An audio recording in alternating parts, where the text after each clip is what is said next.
video pembelajaran kelompok kami.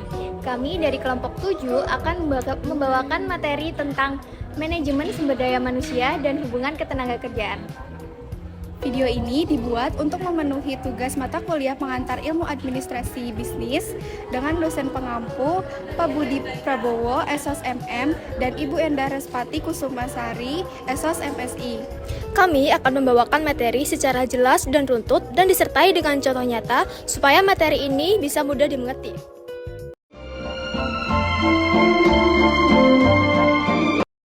Apa sih manajemen sumber daya manusia itu? Manajemen sumber daya manusia atau MSDM adalah proses bagaimana organisasi mengelola orang-orang yang bekerja di dalamnya. MSDM mencakup banyak hal, mulai dari merencanakan tenaga kerja yang tepat, mencari kandidat yang tepat, menyeleksi, memberikan pelatihan, menilai kinerja, memberikan kompensasi, hingga memastikan kesejahteraan hingga motivasi karyawan.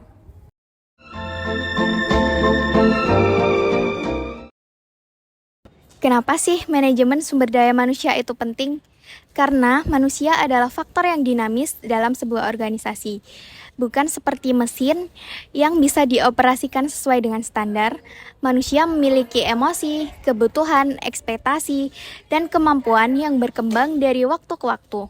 Oleh karena itu, manajemen sumber daya manusia harus dilaksanakan secara strategis. Contohnya, ketika suatu perusahaan salah merekrut karyawan, divisi akan menjadi kacau, pekerjaan akan menumpuk, dan produktivitas akan menurun. Atau, ketika perusahaan tidak memberikan pelatihan, karyawan akan kesulitan mengikuti perkembangan teknologi. Oleh karena itu, MSDM memegang peran sentral dalam sebuah organisasi.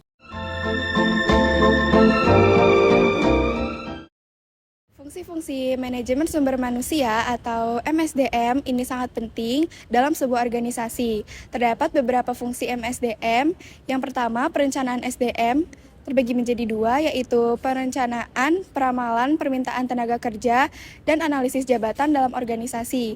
Yang kedua, staffing, yaitu rekrutmen dan seleksi. Yang ketiga, penilaian kerja.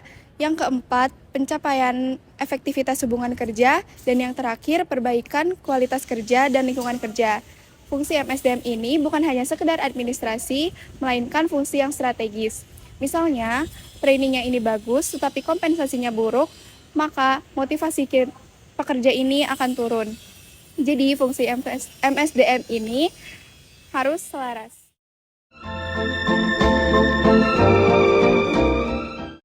Tujuan manajemen sumber daya manusia. Yang pertama, rekrutmen dan seleksi.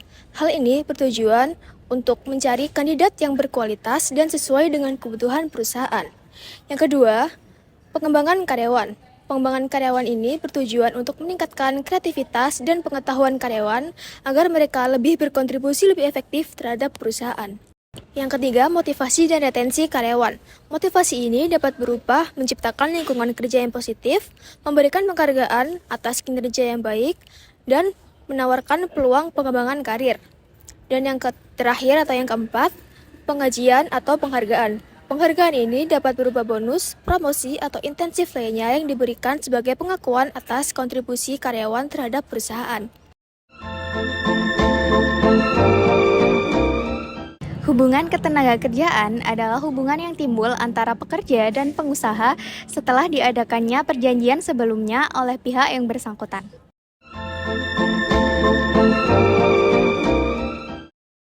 Terdapat 5 tujuan pemeliharaan hubungan ketenagakerjaan. Yang pertama, meningkatkan produktivitas kerja. Tujuan ini dilakukan untuk menjaga hubungan kerja yang baik dan agar karyawan ini bisa bekerja lebih semangat, fokus, dan hasil kerjanya naik. Yang kedua, meningkatkan disiplin karyawan. Tujuan ini dilakukan agar hubungan yang tertata rapi ini membuat aturan lebih dihargai dan dijalankan dengan konsisten. Yang ketiga, meningkatkan loyalitas karyawan. Ketika merasa dihargai, karyawan cenderung akan bertahan dan berkomitmen lebih lama. Yang keempat, menjamin kepastian hak dan kewajiban. Tujuan ini dilakukan agar tidak ada yang merasa dirugikan. Jadi semuanya jelas dari tanggung jawab maupun fasilitas yang diterima. Dan yang terakhir, mengurangi konflik dan menciptakan lingkungan yang harmonis.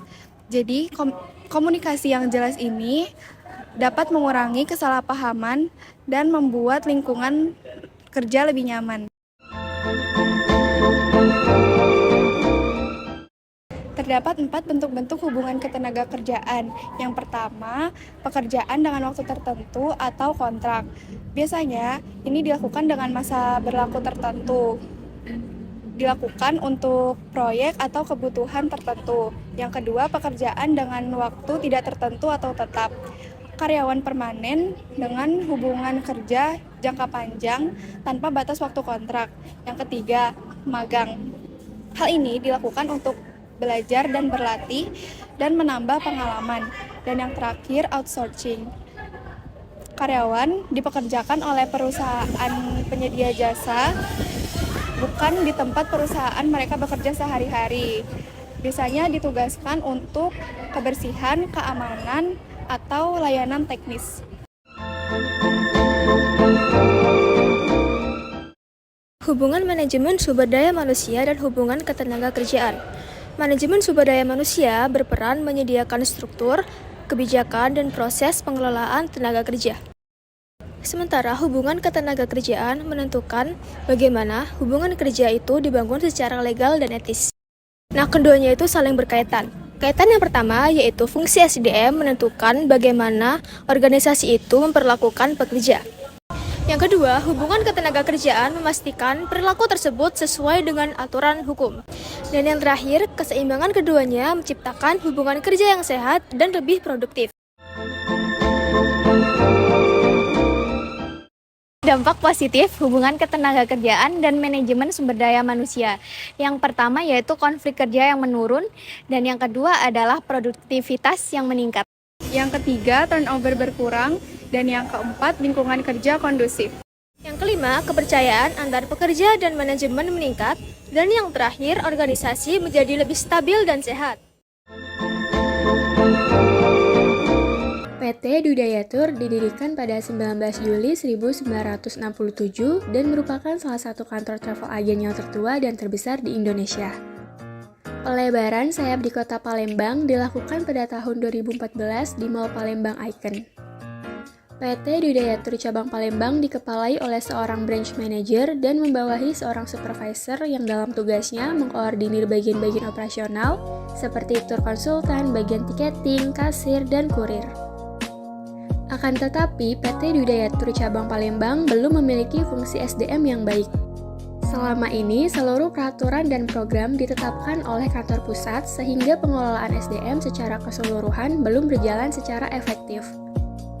Dalam proses rekrutmen, PT Dudayatur mengalami kesulitan dalam menjaring para pelamar atau calon tenaga kerja dikarenakan minimnya pelamar yang mau bekerja. Pelaksanaan SOP atas pelatihan karyawan pada PT Dudayatur Cabang Palembang belum sesuai dengan SOP yang seharusnya. PT Dudayatur Cabang Palembang dalam hal pengawasan internal masih dikatakan jauh dari kata cukup, sebab PT Dudayatur Cabang Palembang belum memiliki posisi audit di dalam struktur organisasi. Sehingga segala sesuatu mengenai pemeriksaan dan pengawasan masih sepenuhnya diaudit oleh PT Dudayatur Pusat Jakarta. Berikut ini akan dipaparkan temuan-temuan audit di PT Dudayatur Cabang Palembang. Karyawan yang belum menyelesaikan masa trainingnya sudah turun ke lapangan.